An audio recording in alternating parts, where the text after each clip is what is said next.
Masih sampai Indonesia Malam bersama saya Friska Clarissa. Wakil Presiden Gibran Rakabuming digugat secara perdata. Gugatan didaftarkan seorang warga di Pengadilan Negeri Jakarta Pusat. Dalam sistem informasi penelusuran perkara atau SIPP, terlihat perkara gugatan terhadap Wapres Gibran didaftarkan pada Jumat 29 Agustus lalu. Penggugatnya adalah warga bernama M. Subhan. Sementara pihak tergugatnya ada dua, Wapres Gibran Rakabuming dan KPU Republik Indonesia. Dalam klasifikasi perkara disebutkan tentang perbuatan melawan hukum. Rencananya sidang pertama digelar pada Senin 8 September mendatang.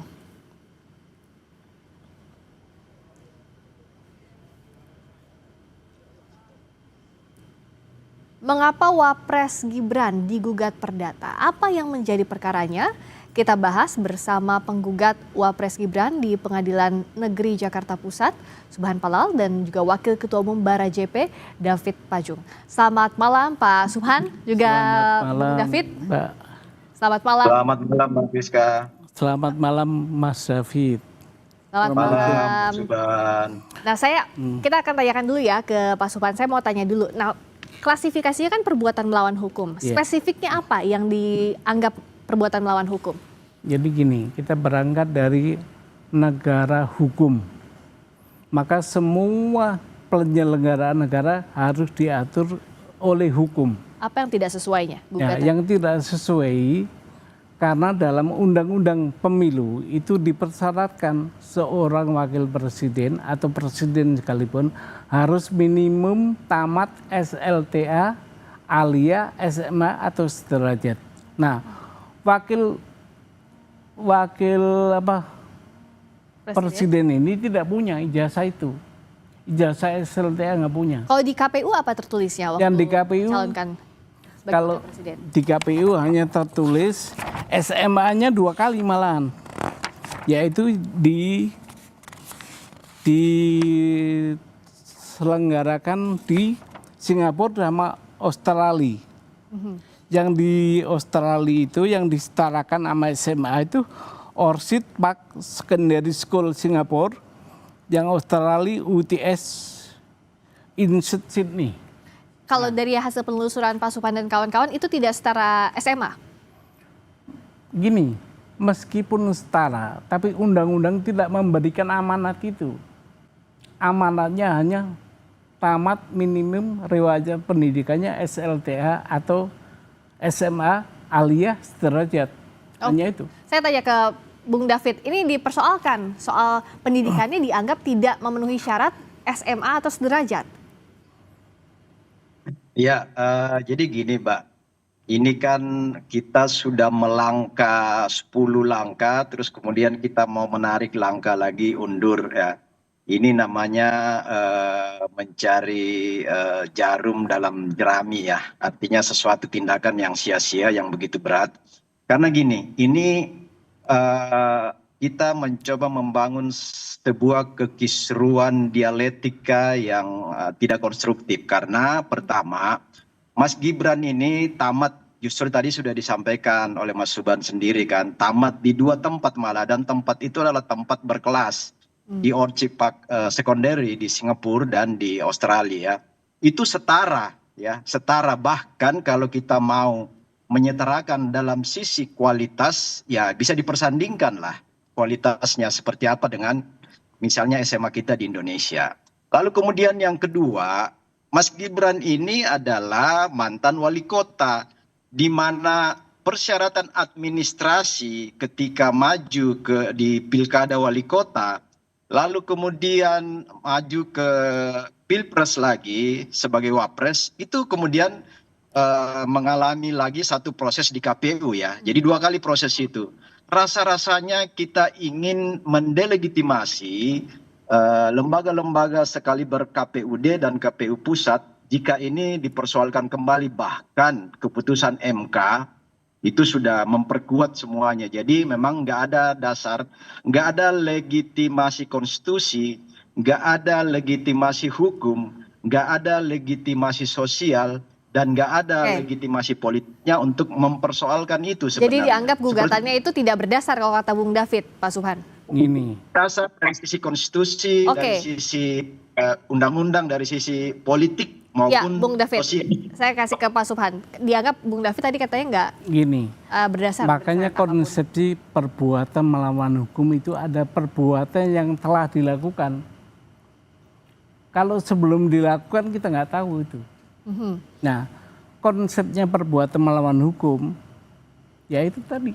Setelah perbuatan dilakukan. Nah, kalau misalnya gugatan perdata itu kan misalnya tadi kata Pak Subhan dan kawan-kawan itu tidak setara dengan SMA. Misalnya saat dibawa ke pengadilan sudah adakah bukti-bukti untuk menyandingkan itu? Gini, kalau tadi Pak David ya, Pak David. berbicara tentang penyetaraan. Penyetaraan itu oleh siapa? Apakah KPU punya kewenangan untuk itu? Nggak punya, di undang-undang nggak ada itu. Yang ada hanya tamat SMA, alia, atau yang sederajat. Artinya apa itu? Pendidikan STA yang diselenggarakan berdasarkan hukum Indonesia. Itu SMA-nya. Berarti kalau untuk pejabat yang sekolah di luar Indonesia nggak bisa dong mendaftar atau gimana? Kalau persyaratannya nggak cukup nggak bisa. Ini persyaratannya SMA. Dia nggak ada, ijazahnya nggak ada SMA-nya.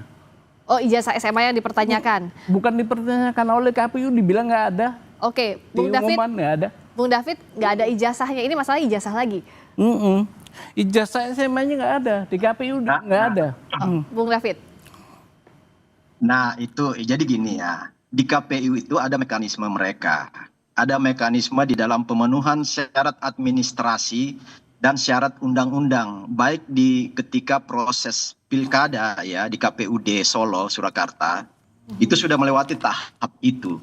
Kemudian yang lebih tinggi lagi jangkauannya di KPU Pusat ketika Cawapres kemarin itu dilakukan hal yang tentu saringannya lebih ketat lagi, baik dari sisi undang-undang ya, dari sisi administratif, termasuk tadi itu bahwa sederajat ya, bahasa hukumnya itu sederajat.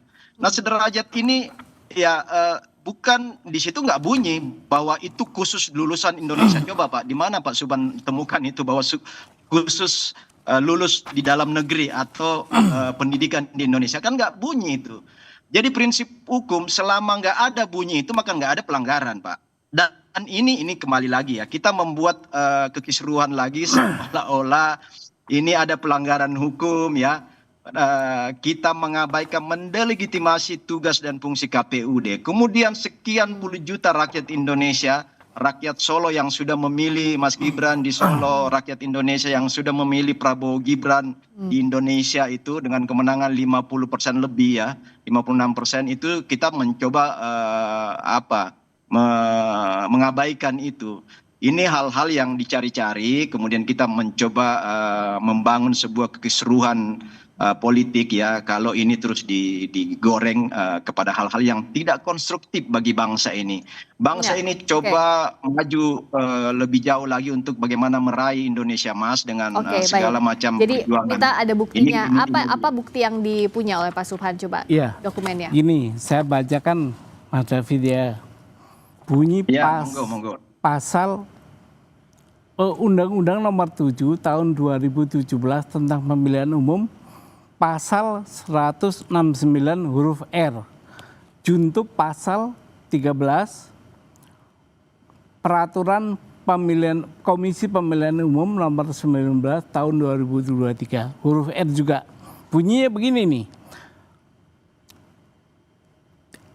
Berpendidikan paling rendah tamat sekolah menengah atas, madrasah aliyah, sekolah menengah kejuruan, madrasah aliyah kejuruan, atau sekolah lain yang sederajat. Cukup kan? Cukup definitif itu. Kenapa? Sangat definitif. Iya, definitif. Sangat. Nah, dia si wakil presiden ini nggak punya salah satu dari yang disebut ini. Sekolah lain yang sederajat, Bapak memahami makna sekolah lain yang sederajat itu gimana? Silakan dijawab. Makna lain yang sederajat itu adalah sederajat yang diselenggarakan berdasarkan hukum Indonesia. Oh, enggak bunyi begitu Pak. Coba jangan menerjemahkan sendiri. Bukan, ya. ini bukan menerjemahkan. Jangan mencoba membangun interpretasi. Bapak juga jangan menafsirkan lain. Ini tafsir gramatikalnya begitu. Loh, Udah. KPU sebagai lembaga pelaksana pemilihan umum ya, baik di daerah KPUD dan di pusat itu KPU, itu sudah menginterpretasi itu berdasarkan kewenangan diskresi yang ada pada mereka, Pak. Dan itu kita yakini pasti berkoordinasi dengan lembaga-lembaga tinggi pendidikan yang formal di Indonesia. Karena kalau misalnya itu kalau itu diinterpretasi bahwa lulusan luar negeri tidak bisa, pastilah KPUD akan membatalkan itu ketika di Solo yang lalu. Kemudian KPU pusat juga akan menganulir itu atau menolak itu kalau itu diinterpretasi, diterjemahkan bahwa lulusan luar negeri itu tidak memenuhi Jadi kalau unsur menurut Bung David, sederajat yang itu. sudah dilalui oleh Mas Wapres, yang dimiliki itu sudah diverifikasi oleh KPU, sudah dianggap sederajat, harusnya nggak jadi pasti masalah dong. begitu Bung David? Pasti dong, nggak mungkin itu ditetapkan menjadi ketukan palu oleh KPUD ketika calon wali kota dan KPU pusat ketika mencalonkan diri sebagai Oke, cawapres. saya ke Pak Suhan, nggak mungkin kalau tidak lolos verifikasi, toh sudah melewati di berbagai kota, lalu juga Begini, sampai ke sebenarnya pusat. saya tidak ingin lari kepada persoalan politik atau yang lainnya. Ini view hukum. View hukum. Oleh karena itu kami uji di pengadilan. Nah, nanti kita lihat saja. Apakah boleh KPU menafsirkan pendidikan SMA sederajat dengan pendidikan luar negeri? Kalau diperbolehkan, diatur di mana di wewenang itu KPU? Nah, kalau pejabat, ini pertanyaan awam pastikan dengan gugatan ini, kalau pejabat dia lulusan luar negeri, legalisasinya berdasarkan hukum ini kalau menurut tafsiran Anda seperti apa? Kalau pejabat lain kita belum tahu bagaimana persyaratan diatur oleh undang-undang. Kalau ini kebetulan diatur undang-undang secara limitatif. Limitatif harus menjalani pendidikannya di Indonesia? Iya, di Indonesia. Untuk SMA saja atau dengan? SMA, cukup sampai SMA aja. Oke. Iya. Nah, oke Pak Bung David, dianggap bahwa ya ini untuk SMA saja. Kalau tadi berdasarkan undang-undang, menurut tafsiran dari Pak Subhan seperti itu, SMA-nya terbatas. Ya, itu kan tafsiran beliau Pak Subhan ya, dengan segala hormat ya. Itu tafsiran Pak Subhan. Karena gini Pak, lembaga yang berwenang di dalam proses menerjemahkan administratif persyaratan calon itu KPU ya. Nah, ini dasar hukum ya, dasar hukum dan dasar politik. Karena ketika itu tidak memenuhi kausal hukum undang-undang pemilu, pasti akan tercoret oleh KPU. Pasti itu, saya pastikan. Dan pasti akan dikomplain ketika itu kalau apa yang Pak Subhan sampaikan itu benar ya. Itu pasti akan dikomplain baik oleh masyarakat maupun lawan-lawan calon oleh Mas Gibran dan Pak Prabowo kalau di tingkat capres-cawapres kemarin. Ataukah lawannya di KPUD di Solo kemarin, pasti akan diributin. Nah, ini kan nggak ada problem di soal itu sampai pada selesai di Solo, sampai pada proses pengetukan palu kemenangan di KPU pusat ketika Pilpres itu diketukkan palu, itu nggak ada problem sama sekali. Oke, selama ini dianggap kata Bung David nggak ada problem dari dulu sampai sekarang. Kenapa waktunya sekarang Pak Subhan? Jawabnya nanti usai jeda di Sapa Indonesia Malam. Kembali di Sapa Indonesia Malam, saya ke Pak Subhan. Yang jadi pertanyaan Bung David tadi, kan kemarin sudah lolos di KPU tingkat daerah sampai ke tingkat pusat, kok baru sekarang digugatnya? Nah, begini Bu, ini sebenarnya hukum administrasi domainnya. Itu berlaku prinsip begini, sesuatu kebijakan atau tindakan pemerintah dianggap benar sebelum dapat dibuktikan sebaliknya. Nah, saya ingin membuktikan sebaliknya itu. Itu prinsipnya. Ini mendaftarkannya, tapi kalau dianggap ini hukum administrasi, kenapa nggak ke PT UN? Nah, pertanyaan bagus tuh. Saya udah ke PT UN Bu, tapi kena dismisal. Oh, dismisal? Karena waktu. Perkaranya. Oke. Waktunya udah nggak cukup katanya. Jadi sekarang larinya ke perdata. Iya, ini buktinya di Penetapan dismissal ini ya. Iya. Oke, karena bahwa dari segi waktu PT UN Jakarta tidak berwenang lagi memeriksa sengketa yang berkaitan dengan surat keputusan KPU tentang penetapan pasangan calon presiden dan wakil presiden RI. Itu. Makanya gugatan penggugat tidak diterima, begitu ya. Iya. Nah, makanya ini lari ke perdata. Ke perdata. Tapi dianggap apakah kalau dengan jalan perdata bisa masuk? Sementara ini perkaranya sebenarnya awalnya adalah HAN atau PT UN begitu. Bisa. Karena ada prinsip gini, residu semua pengadilan itu ada pengadilan umum. Kalau nggak bisa di pengadilan khusus, maka di pengadilan umum. Makanya diambilnya dari sisi perdata. Oke, Bung David, ini kenapa baru sekarang? Karena dianggap ini perkaranya administrasi negara atau tata usaha negara. Nggak bisa ke PT UN karena sudah dismissal. Kalau menurut Anda lewat jalur perdata ini bisa akan gol atau tidak? Ya, saya pikir itu bagian dari usaha Pak Subhan dan kawan-kawan ya. Itu juga kita menghormati hal-hal yang bagian dari perjuangan dan usaha yang dilakukan Pak Subhan.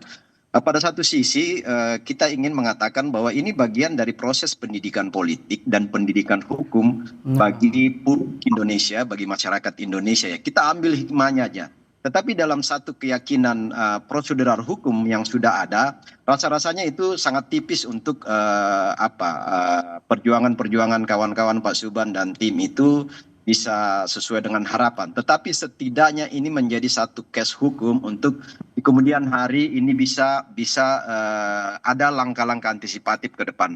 Tetapi yang saya mau katakan begini ya, legitimasi konstitusional, legitimasi hukum, legitimasi politik dan ujian akhirnya itu legitimasi sosial itu sudah diraih semua oleh pasangan Prabowo Gibran sebagai presiden dan wakil presiden Indonesia, dan itu resmi sah, gak ada hal-hal yang sedikit pun yang dari 4 sisi legitimasi tadi ya, konstitusional, undang-undang, administratif, hukum dan prosedural, kemudian sosial dan politiknya semua dapat.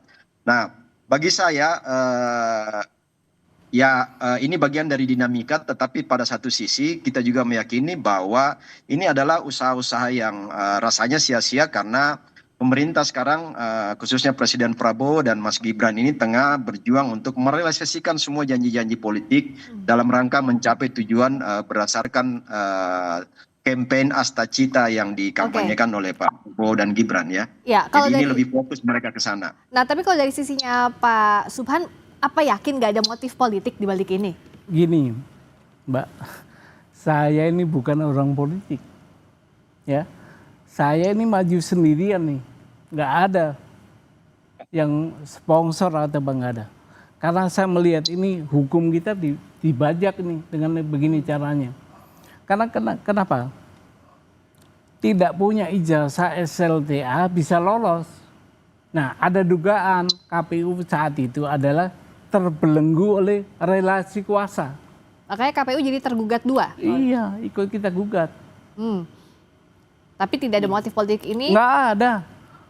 Maka minta, itu kan konsepsi PMH. PMH itu boleh meminta kerugian material maupun imaterial. Saya minta dibayarkan ke negara kerugiannya. Hanya ingin membuktikan saja begitu bahwa... Iya, bahwa ini nggak benar, ini nggak sekolah SMA ini. Orang ini, kenapa bisa jadi wakil presiden? Oke, Bung David, dianggapnya tidak ada motif politik sama sekali, hanya ingin menunjukkan bahwa tidak sesuai, tidak lolos administrasi. Ya, apapun itu ya, langkah-langkah ini kan sudah langkah politik. Bahwa menggunakan instrumen hukum itu kita hargai ya, kita sangat hargai Pak Subhan. Ini adalah langkah politik Pak Subhan dengan menggunakan hukum sebagai instrumen atau tools. Tetapi yang berikutnya adalah sebenarnya juga patut dipertanyakan Pak Subhan ini legal standingnya apa gitu kan, legal standingnya. Kalau setiap person dari 270 juta masyarakat Indonesia bisa melakukan langkah-langkah seperti ini, maka kisruhlah republik ini. Aparatur hukum kita akan energinya akan habis untuk merespon ya, memproses hal-hal yang sesungguhnya ini bagi saya ya itu tadi langkah yang sia-sia karena sudah dilewati sekian lama ya, seharusnya Pak Subhan ini kalau mau memperkarakan itu ya paling nggak misalnya ketika ketukan palu KPU, ya ketukan palu KPU menjadi calon yang sah. Sehari setelah itu kalau Bapak menganggap itu ada pelanggaran hukum di sana. Karena yang diberikan diskresi, kewenangan oleh undang-undang untuk menginterpretasi dan menerjemahkan administrasi persyaratan untuk menjadi calon kepala daerah KPUD, calon presiden, wakil presiden itu KPU pusat, itu yang diberikan diskresi oleh undang-undang adalah KPU. Ya, jadi mereka sudah menunaikan diskresinya secara baik dan benar dan nggak ada problem ketika itu. Ya. Nah, ini yang bagi saya, kalau 270 juta rakyat Indonesia memainkan posisi sebagai Pak Subhan mau jadi apa Republik ini mau dianggap jadi apa, ini langkahnya Indonesia. Dianggap kata Bung David sia-sia, sudah lewat waktu dan ini harusnya disebutnya sebagai langkah politik kalau menurut Bung David. Gini, kembali lagi, apa kepentingan saya di politik? Nggak ada. Mau jadi apa, kita udah tua begini. Saya lebih sayang negara hukum saya diacak-acak dengan cara ini. Negara hukum itu amanat konstitusi. Ya.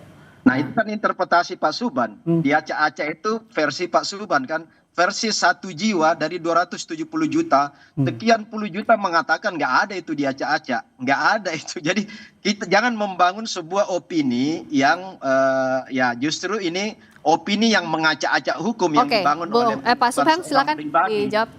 Orang pribadi kan. Gini, bahasa itu ada bahasa yang berkembang. Kami ingin pure hukum. Kita buktikan bahwa wakil presiden tidak memiliki ijazah SMA sederajat. Itu aja. Hanya itu. Ingin membuktikan dulu. Iya. Perkara nanti diterima atau tidak ya, urusan lain. Itu urusan lain. Karena kita yakin. Kita ini keyakinan. Fakta sudah membuktikan Pak. Fakta kita menang. Tapi keyakinan kita berbicara lain. Oke. Karena pengalaman ini ada kekuasaan di sini. Oke, jadi dianggap ini adalah hak untuk menggugat, Bung David. Iya, hak kita sebagai warga negara. Oke, hak untuk tadi saya katakan tadi itu hak pribadi ya. Hak pribadi setiap orang. Cuman kalau setiap hak pribadi seperti ini dilayanin oleh institusi hukum, maka akan rusak Republik ini. Kalau 270 juta orang mengambil langkah sama dengan Pak Subhan, kisruhlah Republik ini. Tadi saya mempertanyakan legal standing Pak Subhan itu sebagai person kan di situ. Nah, legitimasi politiknya terlalu kecil ya. Legal standing saya warga negara. Legal standingnya sudah cukup dianggap sebagai warga negara? Cukup banget warga negara. Ini untuk negara ini. Oke, nanti sidang pertamanya adalah 8 September. Iya, 8. Sudah ada agendanya apa, membacakan gugatan kah? Agendanya pembacaan gugatan. Oke, jadi kita tunggu nanti 8 September pembacaan gugatan akan dibacakan di Pengadilan Negeri Jakarta Pusat, diterima atau tidaknya kita ikuti proses yang berjalan. Terima kasih Pak Subhan Palol, penggugat Wapres Gibran di Terima kasih, terima kasih juga selamat malam. Bung David Pajuk, Wakil Ketua Umum Barajp. Selamat berjuang Pak Subhan ya. Iya, baik, terima kasih, selamat malam.